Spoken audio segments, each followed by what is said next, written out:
अस्सलाम वालेकुम नाज़रीन, मैं हूँ फातिमा और आप देख रहे हैं BBC उर्दू न्यूज़। खबर शामिल करते हैं गुजरांवाला से। हमारे ब्यूरो चीफ मोहम्मद रमज़ान शेख की रिपोर्ट के मुताबिक डिप्टी कमिश्नर हाफिज़ाबाद अब्दुल रज़ाक और CM Punjab special initiatives committee की चेयरमैन सारा अफजल तारड़ ने वज़ीर आला पंजाब की सुथरा पंजाब प्रोग्राम के तहत तहसीलों में देही और शहरी इलाकों में सफाई ऑपरेशन अमला और मशीनरी की तैनाती ऑपरेशनल सरगर्मियों पर अब तक होने वाली पेशरफ्त बारे इजलास की सदारत की।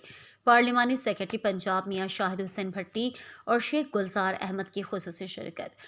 हाफिजाबाद की दोनों तहसीलों में सुथरा पंजाब इनिशिएटिव के तहत सफाई अमला की भर्ती कॉन्ट्रैक्टर्स की तरफ से मशीनरी मुतहर्रिक करने समेत मजमूई सफाई ऑपरेशन बारे फर्दन जायजा लिया गया। हाफिजाबाद वेस्ट मैनेजमेंट कंपनी के अफसरान की तरफ से और कॉन्ट्रैक्टर्स ने ब्रीफिंग दी।